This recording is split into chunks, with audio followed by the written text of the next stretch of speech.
Okay, so when you're doing the four-way knee push, what you have to do is you have to create a co-contraction. So when my knee's pushing against my hand's pushing against my knee at the same level of intensity. And so essentially what happens is my legs don't actually move, but I'm getting an isometric contraction with every single repetition. So I do like a push, and then I swap and do a push and a push. Let me just show you first, and then I'll break it down. So I bring my legs up. I want to make sure I'm at 90 degrees at the hips and the knees. So I don't want to be here.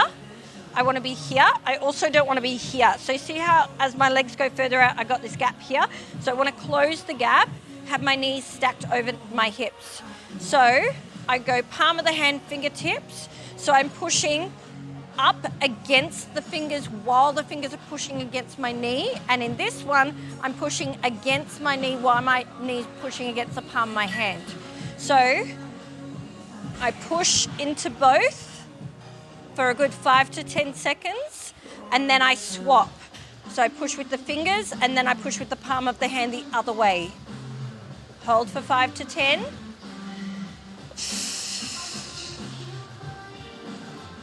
So I'm getting the shakes just because I'm working my abs at the same time. And I get a little bit of core work because I've got my rib to hip connection going on. Whereas if I'm here, it's not going to be through my abs at all. So it's important that you get a co-contraction. If doing the two at once is too much for the brain, then just do one, okay, at a time. The pull push. And then you can do the other. But to save time, if you can get two going at once, that's even better. Now there are 4 ways you're doing this. So you're doing the pull push that direction, and then you're doing the pull push this direction. So I'm just gonna turn around and face the other way just so you can see a different angle. Is that okay, where you can see me there, Janine? Yep, okay, so now, same thing, I want to create that co-contraction. So I'm going to push out at the same rate I'm pushing in, that way, and then that way.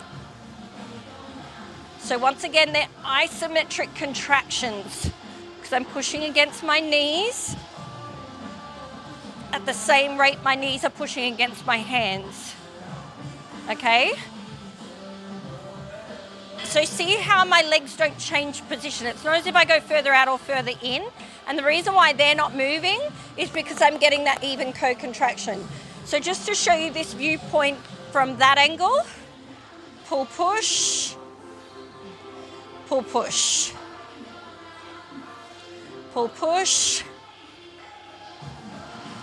pull push, and then I go this way, pull push, pull push, and pull push. They're a little bit more challenging than they look. Give it a go, your abs will be on fire. And just make sure, if it gets too busy and your legs start to move, you might just need to do one side at a time, okay? But as you go, you'll become more accustomed to getting that pull push, pull push. Make sure you push against your hands as much as your knees pushing against you.